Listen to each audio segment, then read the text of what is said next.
হ্যাঁ বাবা বলো। আজ আমাদের বাড়ি দুজন লোক তোকে দেখতে আসবে, তুই রেডি হয়ে থাকিস। কেন দেখতে আসবো বাবা? তোর বিয়ের জন্য। না বাবা, আমি বিয়ে করবো না। না করিস না মা, ওদের কাছে অনেক টাকা আছে। বিয়ের আগেই নাকি আমাদেরকে 2 লক্ষ টাকা দিবে, আর বিয়ের পরে কত নাকি দেবে। অনেক সুখী থাকবি এখানে গিয়ে। ঠিক আছে বাবা। তাহলে তুই আজকে রেডি হয়ে থাকবি। আচ্ছা বাবা, ঠিক আছে।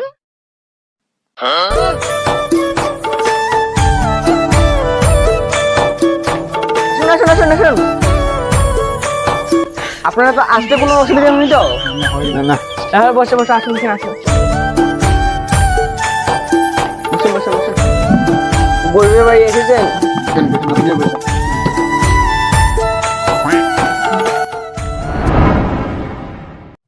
বাবা তোমার আসতে কোনো অসুবিধা হয়নি তো? গোটা পাশে তুমি তো আরো বেশি দূর থেকে এসেছো। না, আমার কোনো অসুবিধা হয়নি। ও তাহলে ভালো হয়েছে। তাহলে মেয়েকে ডাকুন, দেখিনি আমার আবার তারা আছে, অন্যখানে যেতে হবে মেয়ে দেখতে।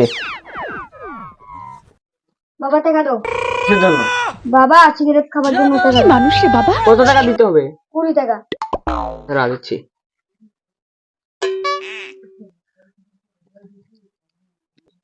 এই নে, এটা আমার ছোট ছেলে। বাবা এখানে তোমার বিয়ে দেবো না। দেখলি না তোর শ্বশুরে তোর শালাকে 20 টাকা দিল প্লেট খাওয়ার জন্য। কি হয়েছে? আমি তো আমার বাবার থেকে টাকা নিয়ে প্লেট খাই। কি বলিস বাবা? কি ঘটক মশাই আর ছেলে, তোমরা কি ফিস্টির কথা বলছো? না শ্বশুর মশাই, আমরা পিস পিস করে কিছু বলছি। মা ফুলটুসি 3 কাপ চা নিয়ে আস।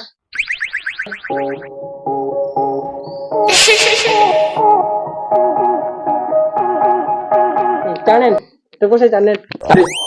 দেখলেন গোরখ চাচা, এটা দেখতে কত হেভি। মেয়েটা যদি পরে তোমার সাথে বাটপারি করে, যদি অন্য ছেলের সাথে পালিয়ে যায়, তখন তুমি কি করবে? ঘটক হয়েছে তো দেখে শুনে বিয়ে দিব।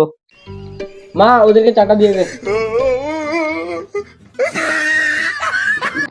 গরম চা ফেলে দিল। কি করেছে রে? এটা কমেছে? না কমেনি। ঠিক আছে, তুমি তো ধরে নিতে ভালো করে। আমার সন্দেহ হচ্ছে তোমার বউ কাম চাম কিছু জানে না। মানে এই কথা বলো না। রান্না জানে তোমার বউ? ঠিক আছে, কমে যাবে কমে যাবে। যা চা কাপড়ি করে নিয়ে যা। শ্বশুর মশাই একটু সময় থাকলে হতো না? না না, পরে তোমার ছিল চা চা ফেলে দিবে।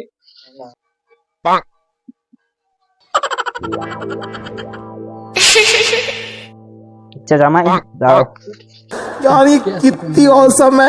এই বাবা জীবন এসব কি করছিস? চুপচাপ বস। আচ্ছা ঘটক মশাই, বিয়ের তারিখটা ঠিক করে নাও। বিয়ের তারিখ তো ঠিক করা যাবে, কিন্তু তার আগে জামাইয়ের কাছে আমার একটা প্রশ্ন আছে। হ্যাঁ। আচ্ছা বাবা জীবন, বিয়েতে ওরা কি কি দেবে? আরে কিছু লাগবে না। কেন? ওদের মেয়ে যদি ভালো হয়, আমি মেয়ের বাবাকে 2 লক্ষ টাকা দিতে রাজি আছি। কারণ আমার এত সম্পত্তি কে খাবে? তাহলে আমি তো ঘটক, আমাকে 5 লক্ষ টাকা দিয়ে দিও। কত টাকা দিয়ে কি করবে তুমি? ঘটক মশাই 2 দিন পরে মরে যাবে। আমি তখনো বিয়ে করিনি, বুঝছো না? আমিও তো বিয়ে করবো। আচ্ছা দেখা যাক। ঠিক আছে। বাহ, ছেলের বাড়িতে অনেক ধনী আছে। ঘটক মশাইকে নাকি বলে 5 লক্ষ টাকা দেবে, আর মেয়ের বদল আমাকে 2 লক্ষ টাকা দেবে। যে করে হোক মেয়েটাকে বিয়ে দিতে হবে এখানে। বিয়ের পরে আমাকে 10 লক্ষ টাকা নিতে পারবো। কি পিস পিস করে তুমি বলছো? কিছু না।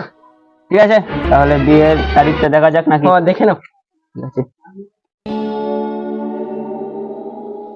ছেলের কুষ্টি আর মেয়ের কুষ্টি তো ঠিকই আছে। হ্যাঁ। তাহলে ডিসেম্বরের 16 তারিখ নাকি বিয়েটা হয়? হইতে পারবে। ঠিক আছে, 16 তারিখ ডিসেম্বরের। ঠিক আছে ঠিক আছে, যত তাড়াতাড়ি সম্ভব বিয়ে হয়ে গেলে ভালো। না, ওর আগে একটা তারিখ আছে, 9 তারিখ হবে তোমাদের? হবে হবে। কোনো অসুবিধা হবে না তো 9 তারিখ হলে? আমাদের কোনো অসুবিধা হবে না, তোমাদের ঠিক কোনো আছে। অসুবিধা আছে? না না অসুবিধা নেই। তাহলে ডেটটা ফাইনাল করে নাও। ঠিক আছে, তাহলে 9 তারিখ ডেটটা ফাইনাল। হ্যাঁ ঠিক আছে, ঠিক আছে। এইখানেই কথাটা রইলো। আর মঙ্গলাচরণ হবে 7 তারিখে। ঠিক আছে। তাহলে মেয়ে পক্ষ থেকে আমাকে কিছু দক্ষিণা দাও। আরে কি বলছো? তোমাকে বলেছি না ঠিকঠাক মতো বিয়ে হয়ে গেলে তোমাকে 5 লক্ষ টাকা দেবো। আরে আমার 5 লক্ষ টাকা হবে না, তাই জন্য মেয়ের পক্ষ থেকে আমাকে আরো কিছু দক্ষিণা দিবার জন্য বলছি। ঠিক আছে, তোমাকে আরো বাড়িয়ে দেবো। চলো এখন 7 ঠিক আছে দিয়ে দেবো। ঠিক আছে। চলো চলো।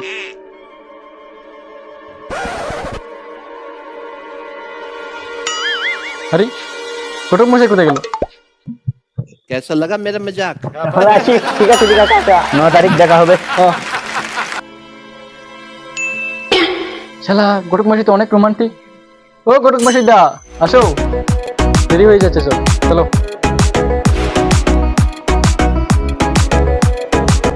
আমার বাবা আমার বিয়ে ঠিক করে নিয়েছে, এখন তুমি কি করবে করো। কি বলো? তাহলে এই মুহূর্তে কি করা উচিত? চলো আমরা পালিয়ে যাই। হ্যাঁ চলো আমরা পালিয়ে যাই।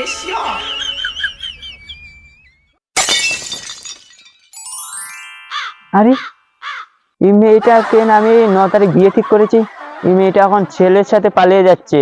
মেয়ের বাপকে গিয়ে বলতে হবে। ভাই, ও ভাই, হ্যাঁ কি বলছে? তোমার মেয়ে কোথায়? মেয়ে তো বড় ঘুমিয়ে রয়েছে। তুমি জানো না তোমার মেয়ে একটা ছেলের সাথে পালিয়ে যাচ্ছে? কি বলছো? হ্যাঁ আমি নিজের চোখে দেখেছি। দাঁড়াও আমি দেখছি মেয়ে গোড়া আছে। দেখে লাভ নাই। মা বলছি অমনিজি এখনো ঘুমাচ্ছিস নাকি? কি হলো, ঘরে আছে? অন্য একটা ছেলের সাথে পালিয়ে গেছে। আমার বন্ধুর ছেলের সাথে বিয়ে দিতে পারলাম না, আমার 7 লক্ষ টাকা বলেছে দিবে, আমার টাকাও চলে গেল 2 লক্ষ টাকা। তোমাকে বলেছে না 2 লক্ষ টাকা দিবে, হ্যাঁ চলে গেল তোমার মেয়ে নিয়ে। আমি মনে করেছিলাম ছেলের থেকে 10 লক্ষ টাকা নিয়ে এক জায়গা কিনবো, আবার 10।